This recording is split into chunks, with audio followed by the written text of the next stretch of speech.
What is up, podcast? Welcome back to the long-awaited return of Melissa Bumstead. It's been a few weeks since she's been gone, and we've seen you in the comment section. We know you've been sad. So back by popular demand, Melissa herself is back. Do you want to apologize for leaving the people alone for so Yeah, long? I actually feel bad. I mean, I don't even remember what happened the first week I wasn't here. Ian, me and Yeah. Ian were on. Yeah, but Or what there you're was doing with your life? there was a reason I couldn't come. Was I working? You're working. Yeah. Yeah, I you was were at working. work. So like last minute, I think I left for work and I looked at you and I'm like, "You're filming a podcast today because I can't do it." And then the next week, it was the same thing. But that will never happen again. Ever. Ever again. And why is that? Oh, but that's my peach. Okay, we'll wait for that. Yeah, that's my peach. You want to go last with your peach then? Yeah. Okay, Matt, you want to go first with your peach in your pit? Yeah. I would say that just reminded me of you. Was that Wedding Crashers? Like when she's like, "I'll find you." Oh yeah. I honestly just watched that movie because that movie's so fucking funny. Movie. Oh my god, it's so good. But yeah, I'll start with mine this week. I'll start with my pit this week. I was just driving my car, just normally on a highway, and like this woman just like sideswiped my car. Not bad, but like her mirror, like I guess she swerved into mine and she hit my car's mirror.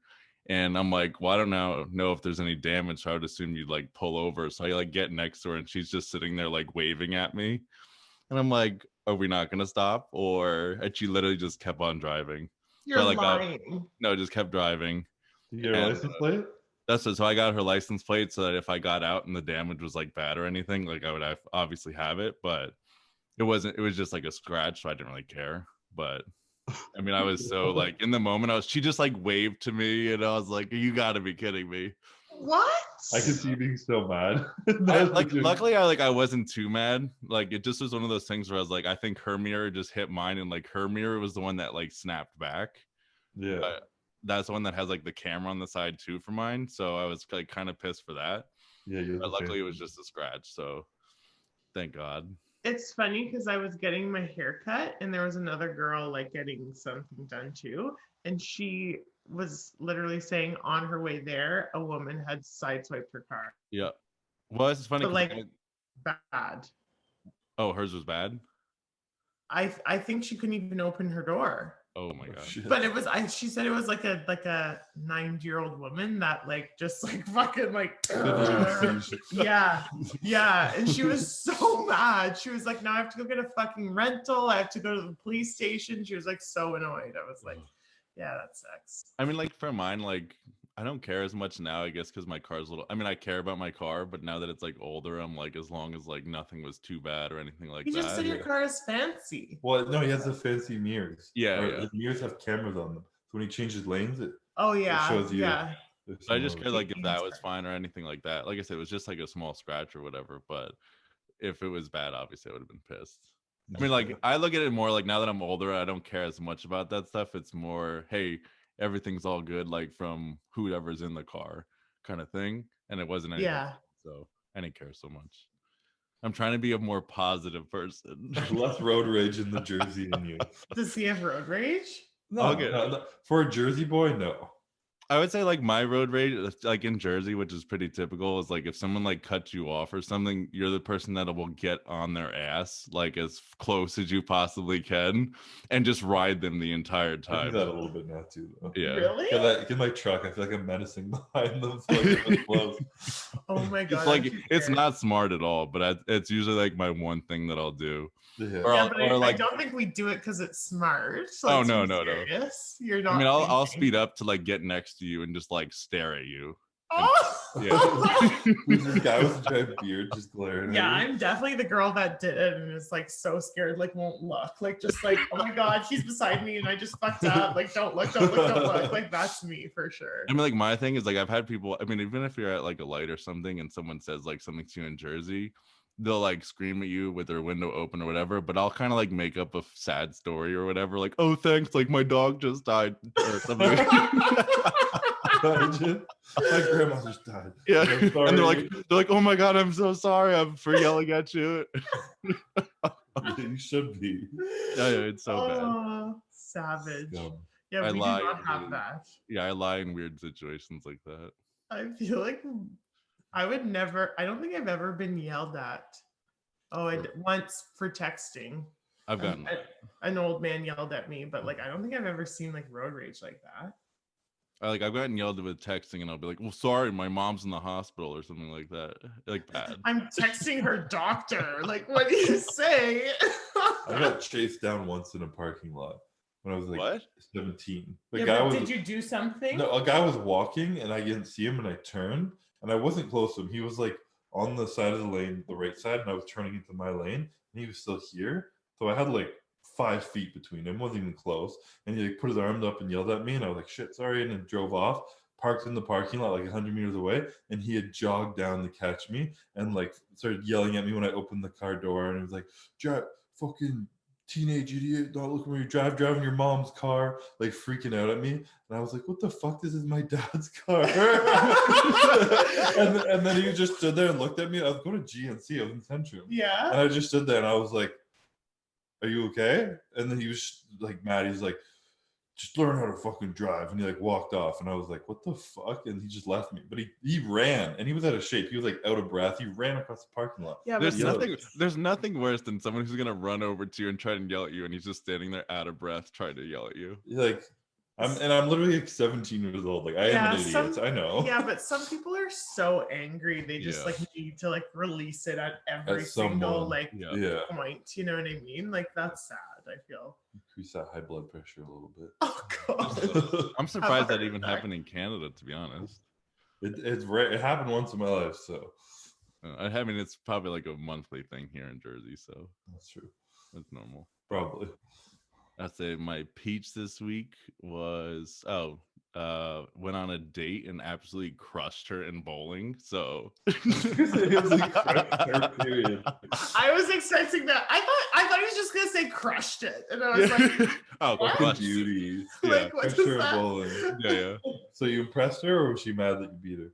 Well, no, it's like we went to like Top Golf first, and you couldn't like reserve like a bay or something. They had like too many reservations, so they said, "Oh, you can walk in." I'm like, "Oh, it'll be like fine or whatever." And we walk in, like, "Oh, it's a 3-hour wait." And I was like, "Are you kidding me?" God. So like there was like bowling that was like right down the road, so we went there. Obviously, let her win the first one, and like quote, but then I've had to crush her the next two because ego. So was it a good date, or were you just happy to beat her in bowling? Oh no, it was a good date. It was a good date. We had gone to the gym a couple of times before, but like an actual like date this time, not just classic Matt and fucking straight from the gym date to golf to driving range. What would be between? I know. I just mean I feel like this is my basic combo. Hey, let's work out together. No, like we worked out. You got like food and stuff after a couple times, and then like I was like, okay, let's go do something like that's actually fun, That's so cute. Very cute. Yeah, I feel like Ian hasn't taken me on a date like that in like 7 years. So like here's my issue. Like if I go on dates, I don't really care. Like I'm a fast eater, obviously. So we went to like sushi after, and it was all you can eat. Which I'll comment on what you said to me in my DMs. Yeah, you loser. Like we can't be friends. No.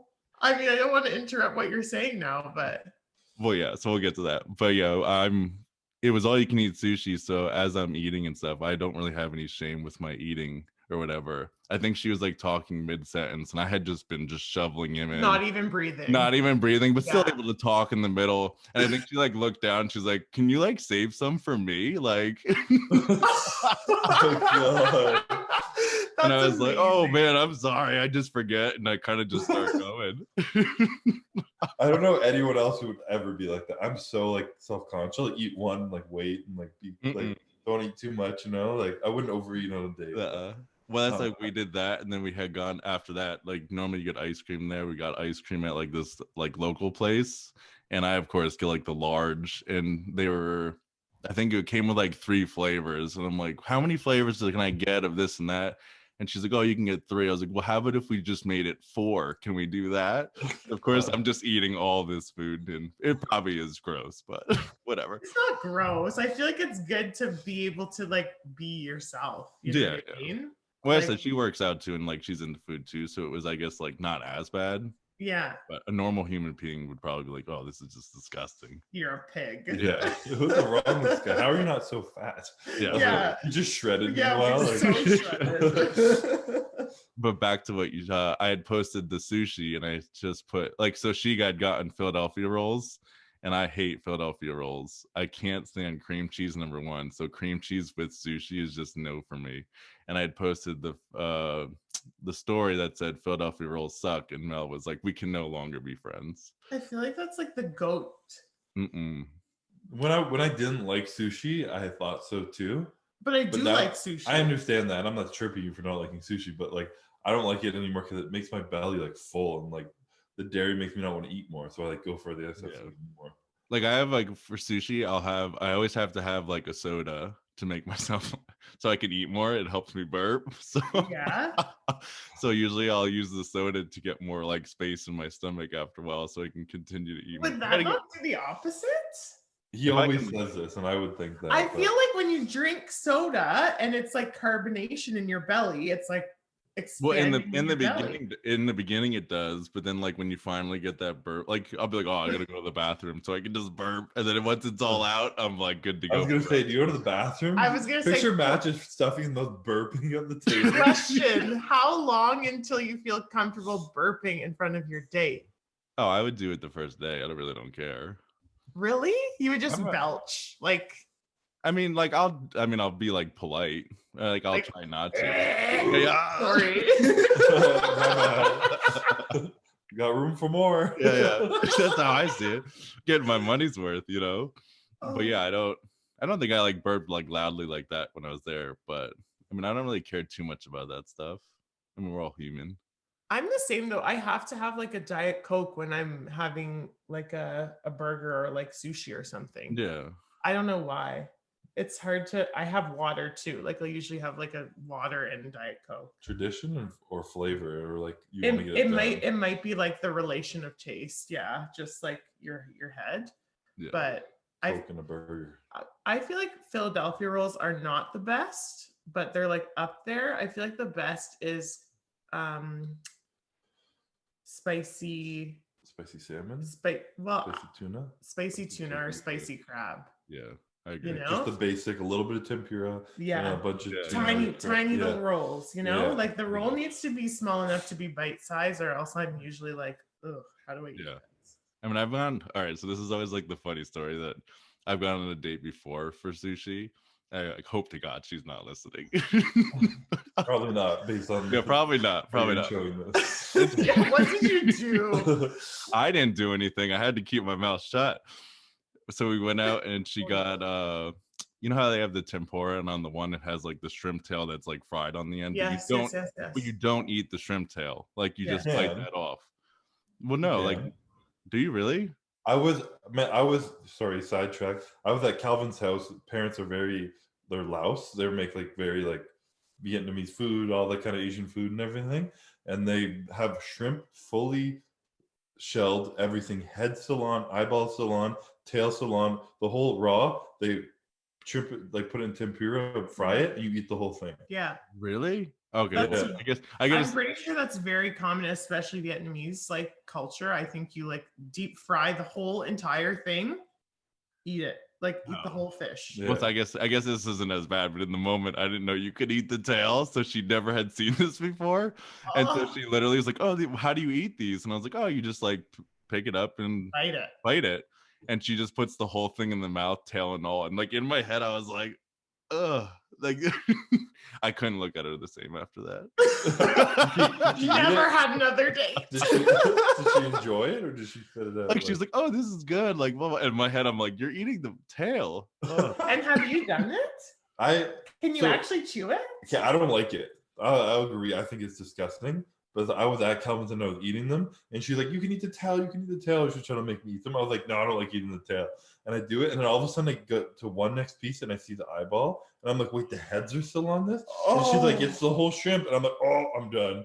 But like I was eating it and enjoying it until I saw that. And then I tried one more, and I could feel like the shell in my teeth. And I was like, "No, I can't do this." That's the thing. I feel like the texture of the tail. Yep.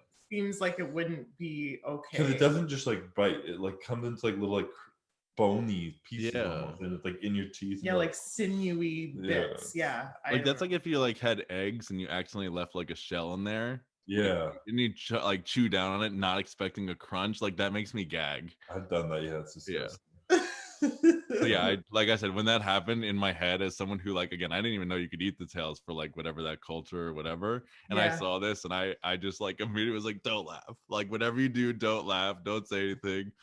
And she had like two more after that. I just got mean person just letting her do it. I mean, she obviously liked it if she kept eating it. You know how there's like one tail usually that's sticking out the end? Yeah. Every time Matt just turns the plate, puts the tail in her end. Don't you do that too? No, I just bite. I hold the tail and bite everything. Okay, maybe it's Ian. Ian won't eat that piece either. I just rip it off when I bite it. So do I. I just. If it's the only thing left on the plate, I'll still eat it. But I know not to eat the tail. Yeah. Oh, that's funny. That was good. What about you guys? What are your peaches? Well, I know yours, but Chris, you want to go? Yeah, yes. Fuck, I never know these things. I guess I can talk about my peach I couldn't talk about however many weeks ago. That's that Courtney King is finally back in Ottawa. We were reunited like almost 4 weeks ago now, eh? She's been here for a while, yeah. 3.5, 4 weeks. I think it's been 4. I don't know. But she's been back for a while, and it's been really nice. It's been very lovely to have her back. We were talking for a while and struggling to get her back into the country. And that was a fucking process, but we did it legally and properly. She quarantined properly. It's all good, so no one's stressed about that. Yeah. But I think we'll have her on as a guest, though. So we'll talk more about that in the future episode. Maybe next week we'll have her on and we can kind of chat. So have her on. But other than that, my peach probably my pit, sorry, the gym's fucking shut down again in Ottawa. Yeah. Pain in the ass. Our gyms in our city are shut down again. There's like some gyms out on the outskirts that are still open, but they're like hard to get into. There's like wait lists on some. It's a far drive, and it's not my gym I've been used to. And it also brings on the fear that the rest of the gyms in the whole country might just go back into lockdown, which isn't really fun when you're under 10 weeks out from the Olympia. So just kind of like dealing with that's not fun. I know no matter what, we'll always have like a backup somewhere and we'll be able to roll and adjust with it. But optimally, you want optimal, easy conditions in a prep, no change, just being in routine. And I counted in my head yesterday. In the last week, I've been to 6 different gyms. And I hate traveling around gyms, especially because there are no good gyms around me. If there are cool gyms, maybe. But I've been like 4 shitty gyms, 2 decent ones in the past week. Every day a different gym, and it's just like annoying, and you feel like you're learning the gym every time you're there, and it's just like not the same. So pain in the ass, but we're still getting it done. You're at New Body. I mean, you look ridiculous right now. That was like 2 weeks ago or a week and a half ago. I mean, he looks more ridiculous right now. But I think it's like, you know, when you like are so in a good routine, like things are like whatever, flow state. You're going, you don't have to even like think or try. Everything is just like flowing naturally and everything's so good. And then there's a roadblock and it almost sucks more. Like you adapt, and like Christopher obviously is agile, he can change, but like when it was so good, it's almost like more anxiety ridden that you're just thinking how good it was and that it's not going to be that good anymore. When like realistically it can be, we have control over this, but like your mind is still almost attached to that. And I think the switch is always, it's hard, like for sure. I had anxiety when I heard it because like I just thought about Christopher, I thought about Eden, and I was like, fuck, I know they're in such good mental spots that I was like, fuck, I don't want that to go away, you know? So how's Ian holding up? Ian's a little bit different than Christopher. He'll have like a very strong, like anxious reaction almost, and then it goes away. You know what I mean? It's like strong, and then he figures it out. And I think when we were coming back from Thanksgiving, he was having like a lot of anxiety about it. We were going to a different gym, and he was like, fuck, this isn't gonna work, blah, blah, blah, blah, blah. And I was like, I don't even know what I did. I didn't even like really like acknowledge it. I was just like, we have an hour right now to go to the gym, get in there right now and go. And I just trained him. I don't even know if I worked out. I just kind of like stood and moved his plates and counted his reps for him. And I was just basically like turned his mind off for an hour. And it like since then he's been totally fine. Because he was in a different gym and he realized it was totally fine. Like he had an amazing workout. It was okay. Once I've gotten in the gym, I haven't had a bad workout. Yeah. It's a pain in the ass thinking of just like every day I was going at the same time to the same gym and I was using the machines. I was progressing on the machines and the weights. Mm-hmm. And when I'm like, fuck, I can't go back to there. But every time I'm in the gym, I haven't had a shitty workout yet. My workouts are still really fucking good. Mm-hmm. But it's just annoying. Like I would go to say, like, I mean, you've been I'm sorry, I don't remember his name. I know it's like Excel Fitness. Oh, Axel. Axel. Like, I mean, you've been training with him, right? Yeah. Like, it goes to show, like, how important, like you, Mel, training with Ian, like, how important even then, like, just to have a training partner to kind of push you through that. And I know he, like you said, has been pushing you or calling you a pussy or whatever if you don't get as many reps as you need to. So, I mean, it's that much more important to have someone, I think, like that than, like you said, maybe the gym setup, you know? For sure. It's also like the positivity that like the people bring, you know what I mean? Because like Ian can get anxious, you can get anxious. If you're, for example, if Christopher and Ian were training together, they would probably feed off each other from that negativity, and it would be bad. I don't feed. If I'm anxious and he's anxious, I'll rid mine and try not to be for him. That's how I react to things. Okay, agree to disagree. There have been points when you are almost like doing that, but you're still very aggravated, and it's not good. Let's be serious. Whereas if you're with someone that almost is like, okay, like forget about it. Let's like do as good as we can, and you are respecting that person that's saying that to you, and you're actually like doing that, then you can get yourself out of there. Yeah. So. I think even for myself, like I feel like my workouts have been 10 times better just because of the training partners that I had over the last 6 months, you know. I think it definitely makes a world of a difference to have someone pushing you, or like you said, mine kind of use different, like I think Kyle would say, if there was a gun to your girlfriend, you're telling me you wouldn't get 5 more reps. And so when you thought you had 0, all of a sudden now you have to go 5. So it's kind of like that motivation to kind of push you even further. And, you know, it has made a huge difference. Yeah. He's very psychotic, but in a good way. Everyone has different ways to push those extra reps out. That's for sure. How did you guys think? I don't even know what it is with him, but he gets him out of you. I would love him to train Ian. I want him to come down and train Ian. I don't know what I've ever trained with who I think could out-train Ian. Really? Like, yeah. Huh. It's weird that he wouldn't be stronger. He would not be nearly as strong. In terms of intensity. But just intensity. Yeah. Fuck yeah. Like I said, I don't know. He has to go somehow to, like, he always tries to get you to go to a dark place, but he has to have some other kind of dark place that he goes to, man. Like, I don't. There's times where, again, like he'll tell you to do these things and he'll do them. So that's why you almost can't say no. But like the times that I've gone to the gym, I've been training legs with them just about every week now. But if you go to the gym and you see anybody else who's ever trained with them, they're usually like showing up at a different time and training legs because they don't want him to see him, like them training legs without him, because they don't ever want to train with him again. Oh, dear. Yeah. So I said it would be actually pretty exciting to see him with Ian. If Ian could let him run the workout. Yeah. That'd be another story. How was you guys Thanksgiving? I know you can't really eat, right? It was good. I don't know. It was chill. We didn't do anything. We were at my parents'. Yeah. You guys had like a fall salad. Yeah. And a mug cake. And a mug cake. I had scallops, which was a nice change. Scallops instead of haddock. So it was good. No, the food was really good, but it wasn't like really bad, like unhealthy, you know? No, it was really good. But it was like, I felt like it was rushed. We like went there, we got there Saturday like late, and then we left early on Sunday because we had Ian's mom's on Sunday night. So I felt like it was a bit rushed. Yeah. You guys were you were there. Were you in there for 12 hours? Oh, sorry. Yeah. 16 hours?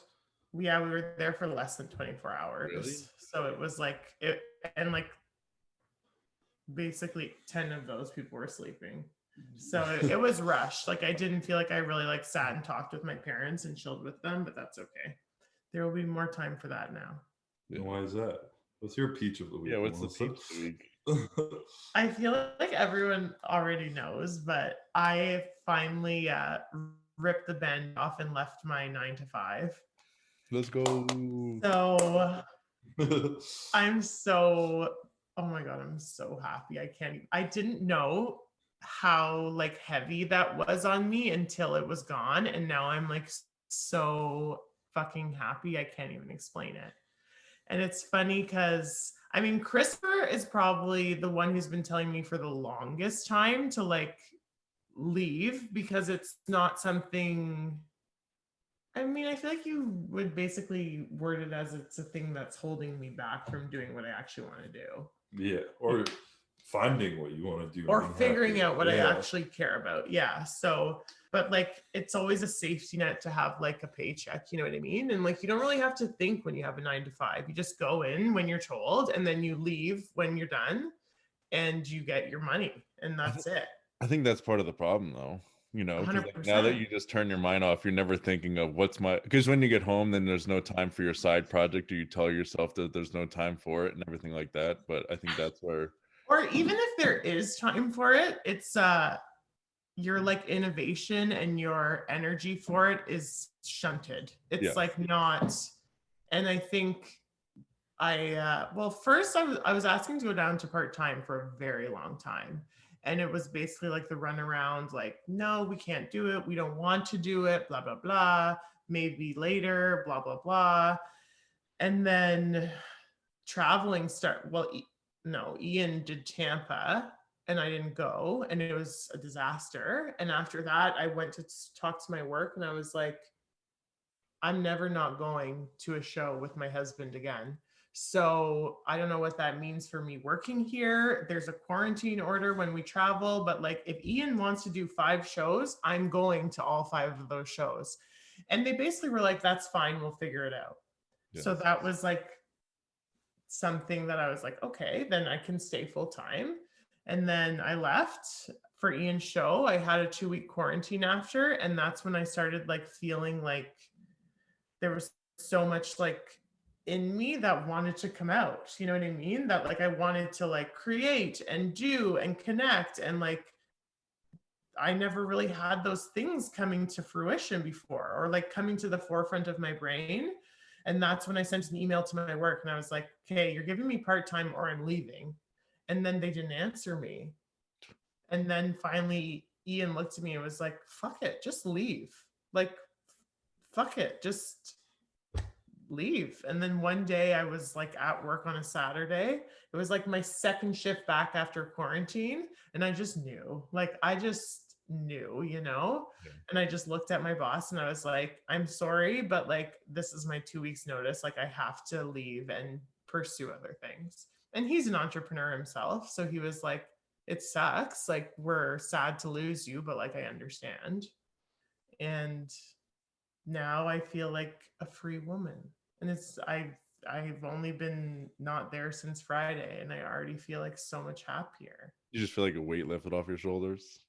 Yeah. And like, it's not, I'm the type of person that I'm not super anxious at all. Like I'm pretty good at not being affected by like outside things. But when I have the feeling that there's not enough time to do things, and not just things that you're obligated to do, like your job or your whatever, things that I want to do, I get very stressed out and I get I get so rude. I get mean. You know what I mean? Like this is what happens when we're at like our parents' house and you're like, you have to be here for this long. You have to make mom happy. You have to make food. You got to do this, but then you got to be home for Ian the next day and you're there for like 12 hours and just, that is stressful though. And like, that's my trigger for me becoming like not good version of Melissa.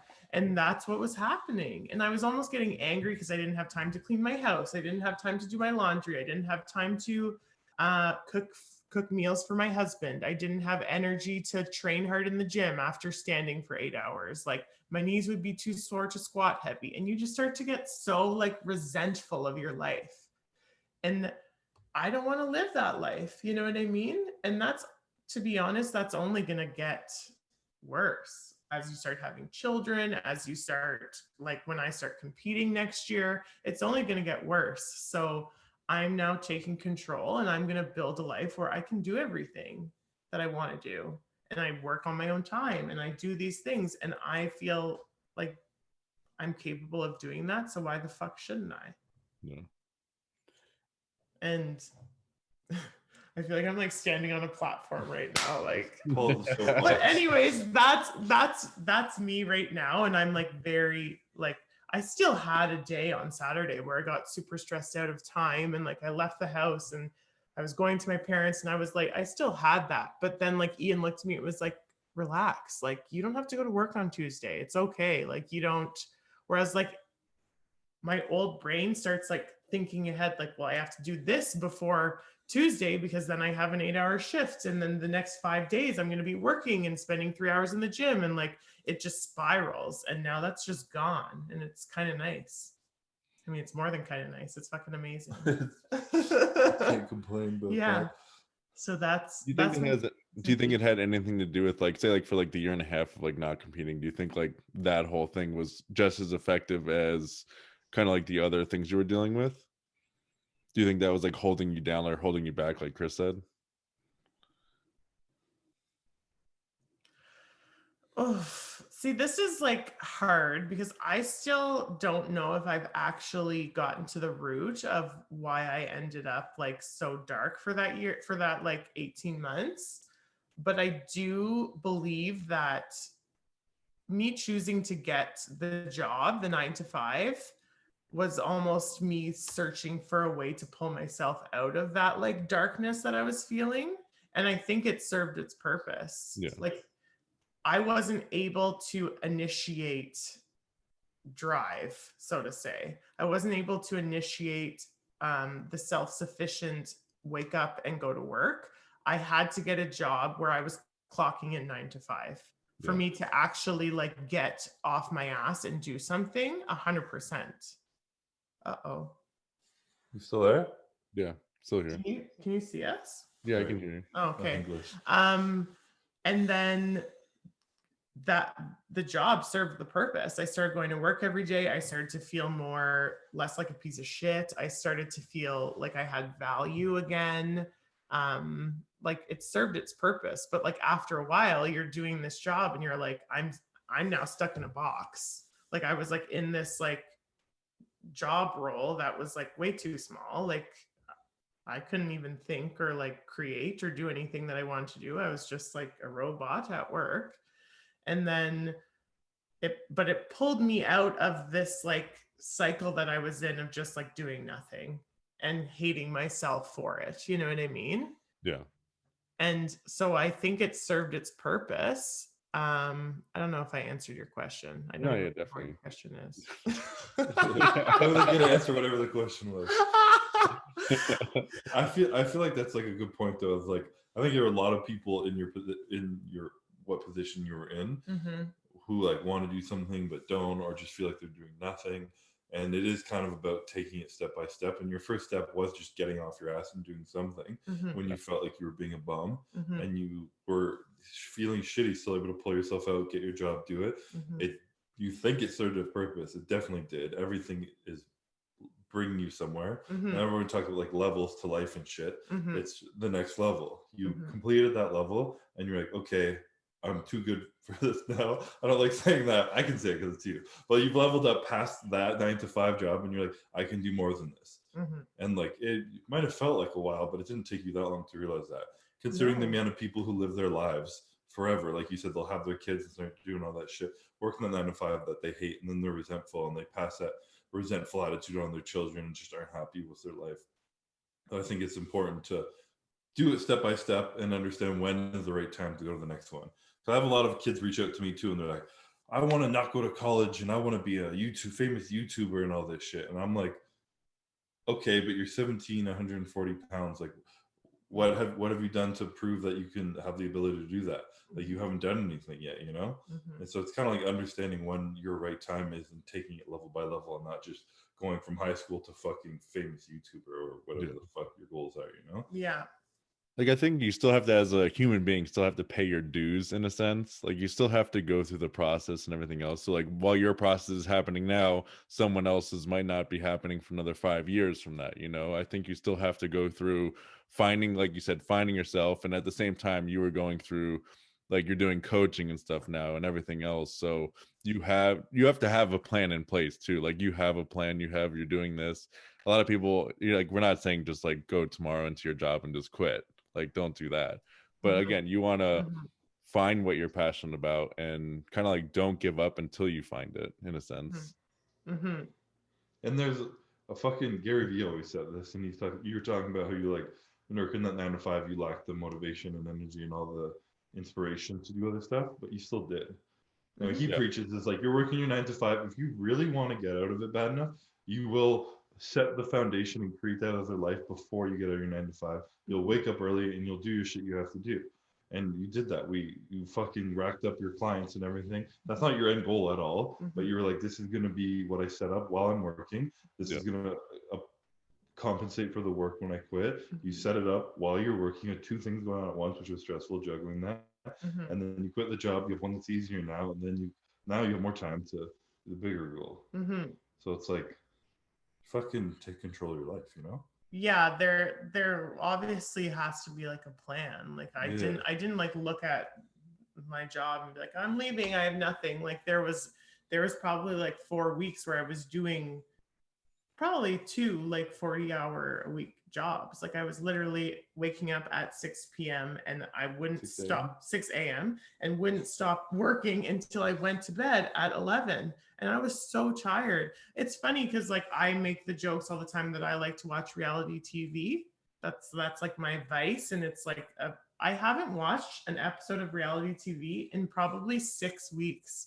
I haven't watched TV. And I'm like, oh my God, I actually don't even want to anymore, because I feel like there's so many other things that I'm like, I want to do this. I want, like, it's a very different level of like living. I don't know. I don't really know how to explain it. I've never been in this spot mentally before, ever. I mean, I think like even just TV in general, like I have a TV in like my room, and I had it back when I was at the other apartment and everything. I might have, since I've moved back, and I might have maybe turned it on like 4 times in the matter of a year. You know, I haven't really touched it. And I think that's why, like, a lot of times people, they sit down, they get comfortable. Like, even if you go to work, the worst thing you can do if you want to go to the gym is come home and then sit down. Like, once you sit down, you've kind of just you lost the momentum that you had for the day, you know. That's why you just have to kind of keep pushing. And again, take a pre-work. Like, my thing is, like, pre-workout is caffeine and stuff, but in my mind, like, find that thing that's like, okay, if I do this, that means I have to go to the next. So while it actually might not even be working for me anymore, it's still just the mental cue to say, okay, now you have to get going and do your thing. Well, yeah, because I'm not going to take pre-workout and sit on my couch. Exactly. You've taken it. You better fucking go now. No, I'd be the same. If I went to work, like, I would pack my gym bag and put it in the back of the car. Yep. Because, like, I'm not gonna like leave work and like look at that and be like, you just like cooked a meal for you to. I would cook and eat the meal in my car and wait for the gym slot to open, basically, and then go work out. And like, you could drive home, but like, you already put all that effort into planning your day. So like, don't fuck up your plan. Yeah. Whereas, like, I mean, sometimes I guess people will make the excuse and be like, oh, but like, I had a bad day at work, so I'm just going to go home. But I guarantee you will feel much, much, much worse if you just go home. Yeah. If you actually go to the gym and do what you told yourself you were going to do, your day almost 99% of the time turns around. Yeah. Especially like, if you're going to change the day, go there, you're thinking, oh, I'm not even going to make it to a workout and this and that. And then you get that workout in some cases, like, that's sometimes the best workout you ever have. And like, now you're like actually starting off now that night, and then the next morning on like a good high note. And that's kind of like, again, that gets the momentum going for the week, for the weekend or whatever, to continue whatever else you're doing.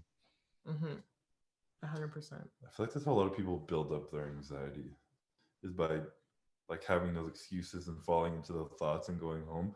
And if they go home and feel anxious and they don't know why. That's how I'm I like, do. I just don't feel good. I feel anxious. I just need to like, then you just like lay in bed or watch TV to distract your mind, do something comfortable. And you're like, I don't know where this is coming from. But it's coming from not doing like the things you've told yourself you're going to do and knowing you're like kind of failing yourself in a way. And I was watching this fucking little show of this doctor dude called Rewired. And it's a weird show. It goes a lot of stuff, but he talks about Is he a neurologist or something? No, I don't know what he is actually. Rewired, like rewiring your brain? Yeah. Okay. Rewiring like who you are. Okay. And his like main thing is kind of like, I don't remember exactly, but it's like change your thoughts, you change your actions, you change who you are. Yes. Kind of thing. So every time you just first step is just recognizing your thoughts. When you have those thoughts of like an excuse, like, oh, I had a bad day, like I'm gonna go home. I'm tired. That's a thought, you know, it's not a good thought. Just recognize that, okay, this is an excuse. I'm being a bitch right now. Like, don't do that. And maybe even the first day you at least recognize it, but like, but I'm still gonna go home. And then after that, you change your actions. And then every day you do start going to the gym, and even though you don't want to, and eventually you're going to be excited to, you're going to want to, and you're going to change literally who you are as a person. And be happier, less anxious and shit. It's a good show though. Rewired. If you guys need some to rewire your brain and get at some bad old habits, check it out. Yeah, but I think like for me especially, it's like when I disappoint myself, like when I set a goal or not like tiny. Tomorrow I'm going to wake up and I'm going to do Peloton. I didn't do it today. I'm going to do it tomorrow morning. If I wake up and then in the morning I like sit at my computer and I drink a coffee and then Ian wakes up and then I don't get on the Peloton, the rest of the day there's like a weird feeling in my like soul that's like, it's disappointment. It's like, well, you didn't do that. You said you were going to do it. And like that can build very quickly into something really, really ugly. And I think if you don't actually, like, as Christopher's saying, like recognize and rework your actions and how you, I mean, honestly, how much you respect what you want to do, how much you actually respect yourself, you can get into a really, really bad place. Yeah. Because like I've been there and it's ugly. Like I literally hated myself because I was like, why aren't you doing all these things that you want to do? It's pretty crazy. When I think even like say like for myself, I mean this is everything you said, like I completely agree with, but even from like a health perspective for myself, like when I used to like when I was younger, you always think like you're invincible and everything like this. So you didn't think in your off season like I would be like somewhat unhealthy. I would never do the cardio, I'd never do this. And I like high blood pressure runs in my family. I knew I had it, like mine's bad.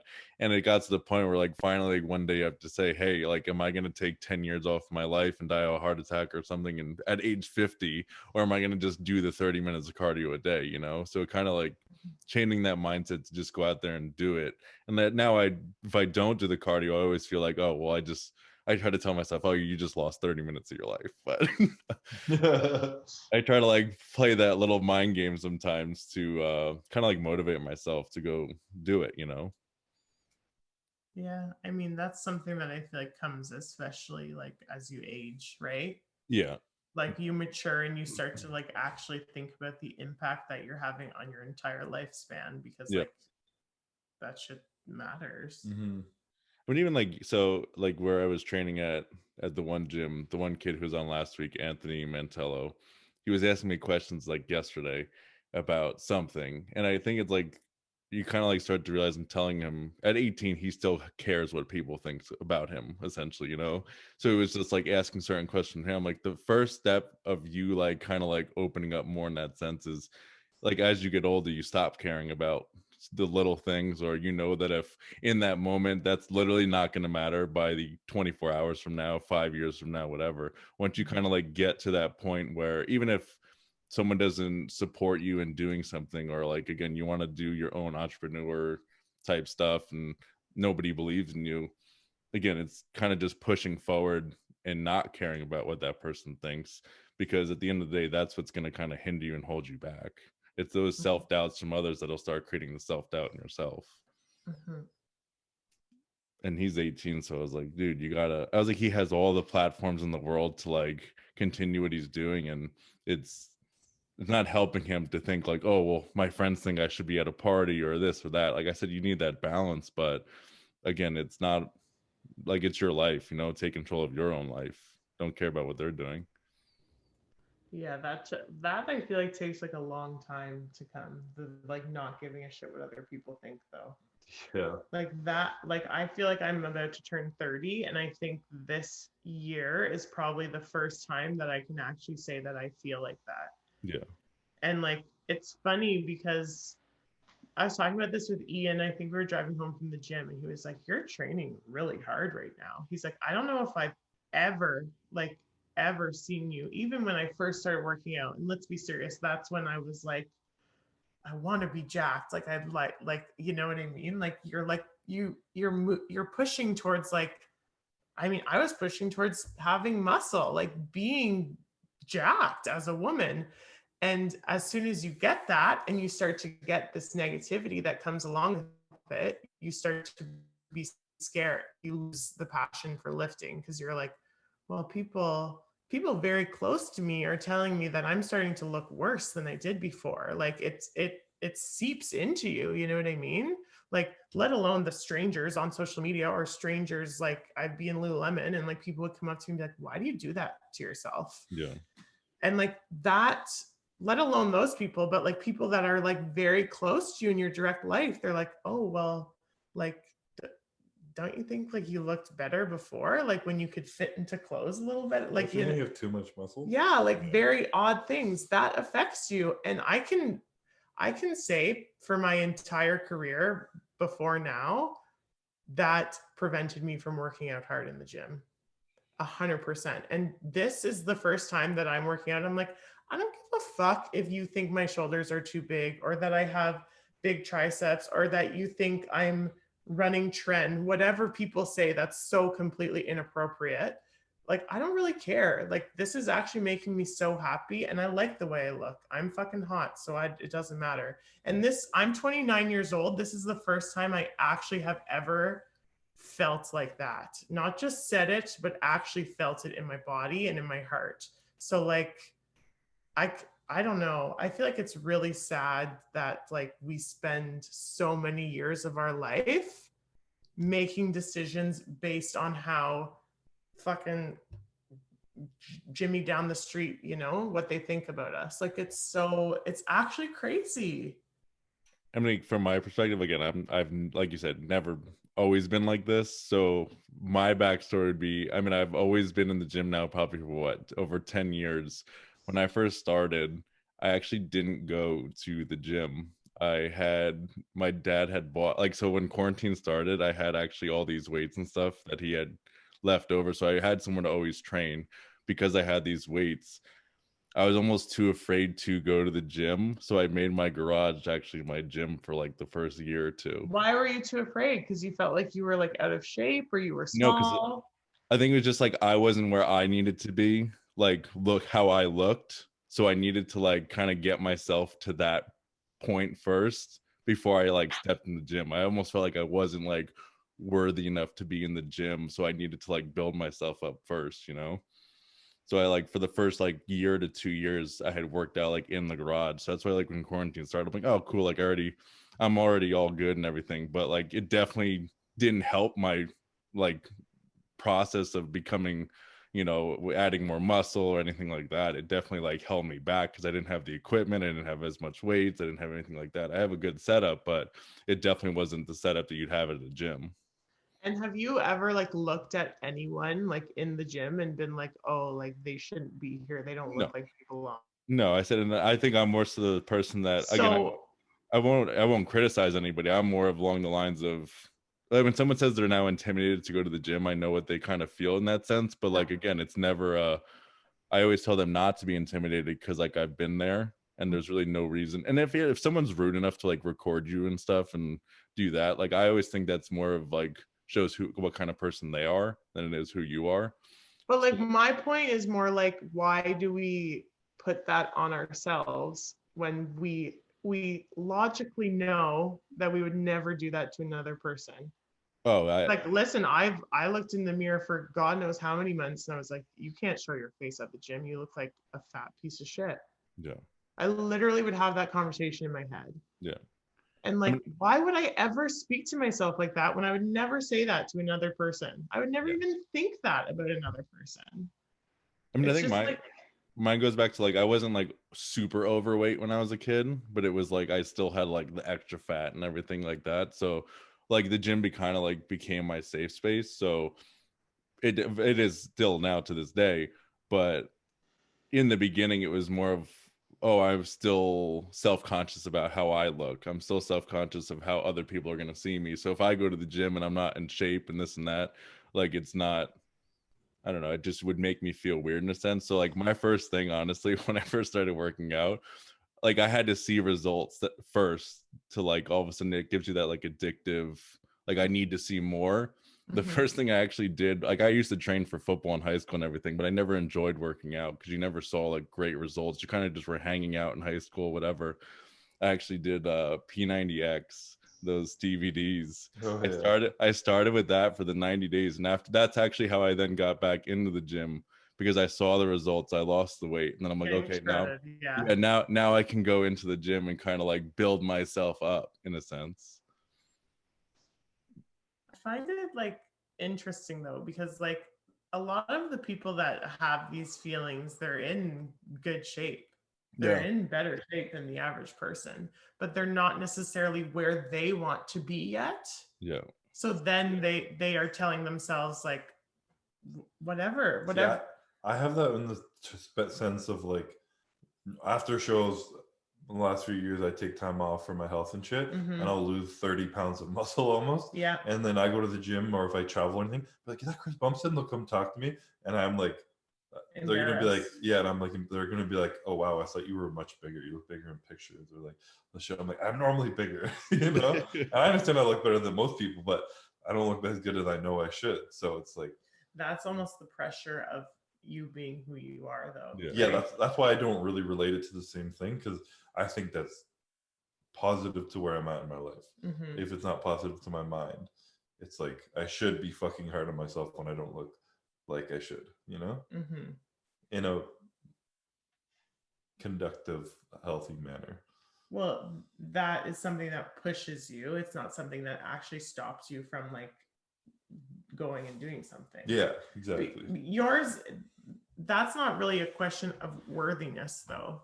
I think like when you get like so down on yourself about you being whatever, not where you want to be, and let's be serious, you'll probably never be where you want to be, because you're right, as soon as you get there, wherever the contextual there is, you're going to stop, and that's never going to happen.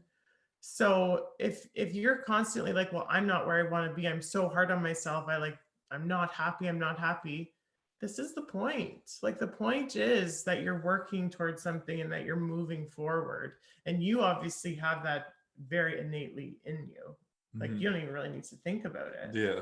Whereas like, and I never used to either, until I had that like really bad time where I was like, well, you don't even deserve to be out in public right now, because people are going to look at you and say, wow, what has happened to you, you know? And then it stops you from even living or getting better. Yeah, I did notice I was a little different with it this year, in the aspect of like I was able to recognize I was doing it for a purpose and see that. And then I would like, before I wouldn't post when I was skinny. This time I wouldn't care. I wouldn't just wear a hoodie to the gym and shit. I'm like, well, it's because I have to do this. Like, no one gives a fuck as long as they step up on the stage on fucking the day of Olympia and win. Yeah. And that's all that matters. Which is true. Yeah.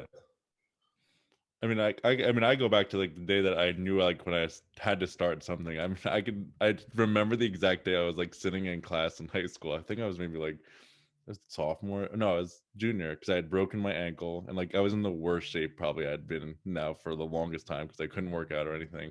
Like just sitting in class, and how like, I guess, disgusting I felt, where like I was just, you felt like you thought people were like like I wasn't overweight by that means, but you almost felt like people were just staring at you in that moment. And I'm like, all right, like I literally have to go home and like make my change, you know? And that's when it kind of like started the whole process of, like I said, I did the P90X, and then eventually like I kind of had the gym outside for a little bit still. And then, like I said, once I like got into the gym, like, and what pissed me off is I kind of like wasted that time. Like fitness has become like that community that I've found that I said, I've made so many friends through it and all these things like that it's given my life. I don't know where I'd be without it. That like I almost like lost 2 years of that because I was so self-conscious of going to the gym, you know. And I shouldn't have at all. But I mean, maybe you should have, because it made you learn from it and grow from yeah, I it. mean, I'm definitely, like I said, I wouldn't change anything, but like I said, I'm in a good spot now and everything else. So I think, like you said, it kind of builds that person to where they need to be. But I do probably wish I didn't have to go through that in a sense, just so you can kind of start it that much earlier. I mean, it's also powerful to go through things like that and be able to relate and connect with people, though. You know what I Yeah. mean? Yeah. Like, there's it. It obviously, when you go through shit like that, it does make you really appreciate things more, but it also does allow for a very deep connection with people that like you might not be able to make otherwise. Yeah, I mean, I think like the number one thing like people always go back, like again, I wasn't like overly overweight, but like even just like I went to Catholic school, so we always had to have like uniforms and everything. So you'd always have to go to this store to go And pick your fucking size. yeah, and you had to pick your size, and so like they didn't call it like a different like they called the size that I had to be was like husky. So I always remembered I'm like, oh, I have to go like buy this and have to say like, oh, I'm size XYZ husky. And I would always think in my mind like that was just so like it's such devastating effect on your like ego and like mental state when you'd have to go there every year to do that. Yeah, that's awful. I hate shit like that. Or like athletic or whatever people use to like describe body types. It's just Yeah. ridiculous. I'm like going back now, like I'd be like, Mom, why would you let me eat so much? But Mom, why did you give me the pizza? Why didn't you rip it out of my hands? like we would go out for like birthdays for family when we were younger. Like it was aunts, uncles, whatever, and we would go to this one place and they would have this thing. I mean, I eat a ton of food now, but back then it was called like the 18-wheeler, and it was pancakes, waffles, an omelet, bacon, this. And every single time I would get this order, like going back now, I'd be like, Mom, why would you let me order that? Every single How time. old were you? Oh, I was probably like 8. And you ate it all? Oh, I would eat it all. Jesus. Oh my God. My mom couldn't even make me eat half a bagel at that age. Oh, I love, like, my thing is like Thompsons love to eat. Like all of them are like that. So yeah, we're not like overweight in a sense like that, like huge, but we love to eat. So yeah. I would always like say like, how could you let me do this when I was younger? And like her response always just was, you know, like I figured you would grow out of it, you know, like you would shoot up, like you would get taller, you would do this, you would do that. And like, like I said, I found myself in through fitness and everything else. But in the beginning, I was like, oh my God, you let me eat all this? I mean, it's better than shaming you for eating. Oh, 100%. 100%. And then you build a really unhealthy relationship with food. 100%. It just fucks you up. She lets you kind of find your own path, which is good. Well, it also like led you here. You know what I mean? If I didn't gain weight after high school, I don't know if I ever would have like started working out. I just would be that girl that's like, you know, I like if I wasn't physically trying to lose weight, I wouldn't have stepped back into the gym when I was 20 years old. And then who knows, you know? Yeah, I mean, I literally don't know what I'd be doing, honestly. Like I couldn't even tell you what else I'd be doing other than something in the fitness industry or something like that. I literally couldn't. If you could like see your life like alternate universe wise, you know what I mean? Would you want to know? No. I mean, I'd be curious, but I don't think I'd want to know. I wouldn't. I don't want to fuck with all that shit. Dimensions are too tricky in this world. I can create a warp hole and end the world or some shit. Well, I always say your life entirely. Yeah, I always say like if my future self doesn't come back to stop me, my decision isn't that bad. There you go. Well, just keep on keeping on then. Yeah. Until I see myself in front of myself to say like, don't do that. Like, just keep going. Turn around. Yeah. Oh. Yeah, that's the younger Matt story. And that's how I'm now Maddie Milkshake. I eat a lot of food. So it kind of all comes back full circle. All full circle. Yeah, you still love gorging. Oh, I still like food, yeah. I mean, like now it's more of like I kind of like calculated at how I eat food. So again, you'll have your cheat meals and everything else, but I'll still somewhat try to compensate. Like, I mean, I'm still doing my cardio. And usually like if I'm in I only cheat more like when I get down to like a leaner state. If I'm ever like in full blown off season, I almost feel like it's worse to cheat because like your insulin sensitivity isn't very good right then, or my metabolism isn't as good. So it kind of just ruins everything. And then you kind of just end up having no appetite and then you don't do anything. Yeah. So yeah. Controlled cheating. Controlled, yeah. Controlled binging. Yeah. Controlled binging, yeah, it's not cheating. Man. Well, that was like on Sunday when I went out, I had the sushi and then I had the ice cream. It got to the point where like I'm just heavy breathing. She was like, "Are you okay?" Like, no. Yeah, like I just am keeping eating and I haven't even digested anything. No. It's also halfway up your stomach. Oh God, I know that feeling. I hate it so much. It's like when you have to like get up to move, but like you're in the car driving now at this point, and I'm like, I have to get up. Oh God.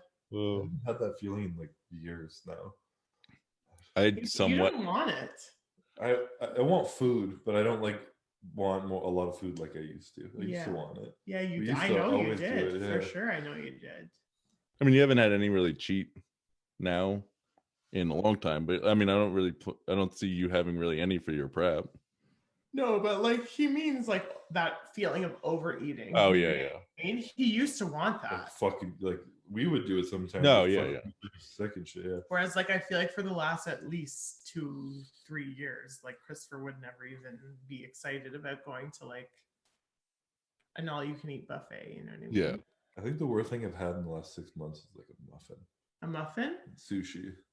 You haven't gone and had like a hamburger? No. Fish tacos? I wanted to do a bunch of stuff before prep started, and Ian texted me 2 weeks before I thought I'd start prep. Like, you're starting today. And I was like, fuck. I guess I'm not getting anything. And then immediately 2 days after, I had all these cravings I hadn't had forever. I was like, fuck.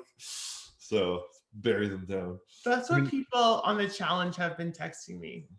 Or not texting me, whatever. They're like, I'm wanting all these foods that I've never wanted before. I'm like, this is not real. Like you just know you can't have it, so you start wanting it. Like it's not real, I promise you. And it'll go away. I feel like when people dieting, like they always forget like the mental aspect is actually so much more than the physical. All it is. You know? Mm-hmm. What I found really cool, I made Courtney's dad a diet, and he's like a really smart businessman, like grinder. Like, if he has to if he has to not sleep for a week, he won't. Yeah. And I like made him a diet. I haven't been on a diet in who knows how many years or anything. I just like said it to him. I'm like, "Are you any foods you don't want to eat?" And this, he's like, "It's good. I'll follow it. I've got it." Yeah. That's all he said is, "Thanks, Chris. I'll follow it." Like, I sent him a page of info on the diet. "Thanks, Chris. I'll follow it." Followed it on to a T. Didn't miss a meal for like 2 weeks. Lost like 10 pounds. Yeah, but that's like that's my dream person, you know what I mean? Like I have a few people on the challenge that like same thing. And I mean, I'm not trying to be sexist. It's most of the guys that they're like, "Cool, thanks." And then they just go. And then they come back and they've lost 8 pounds. And I'm like, "What? You good?" "Oh yeah, I'm good." "How are you hungry?" "No, I'm good." I'm like, okay. I feel like if certain people like because you're a girl, and maybe if it were Ian or something, like, sorry, not to be sexist either, but they want to like impress you, you know? Yeah. I mean, good. Whereas girls stay on your fucking diet. Girls can be real and like emotional and like, "Oh my god, it was hard." And you're like, "I know it's hard." You guys are like, "This is easy. If I could take out 500 more calories, I can do it." You know, like that's just male mentality. Give me more cardio, yeah. I could be wrong, but that's what I feel like some of it might be. I mean, maybe it is good to have like cross-gender coach and client. You know what I mean? Like maybe that's good. Well, that definitely does make sense. Don't want to let down. Yeah. I mean, I would never want a female coach. I don't think. I would never want a coach that wasn't Ian, though. So I guess you would never want a coach. Period. Yeah, that then you'd have to listen. Oh my god, he's being a bit like feisty to me today. I feel. This is coming from Ian. Yeah, maybe. You always just do your own thing a little bit. Yeah. Sometimes you Maybe. eat more and you're like, okay, I'll eat less. Are you the type of person, like, when you weigh your foods, like, say if you have to have 40 grams of this, you like have 39 and you're like, yeah, I'm really cheating, like I'm really like working hard over here because you have like Me? that. Yeah, are you like that or No, no? it'll be more like Ian wants me to eat 140 grams of rice. And I'll be like, okay, weigh out 80.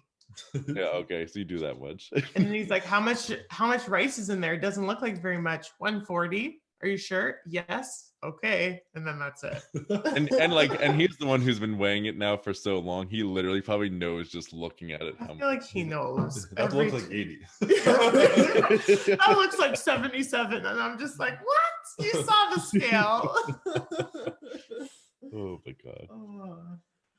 Okay, I feel like this is a good place to wrap up, isn't it? Yeah. An hour and 15 minutes?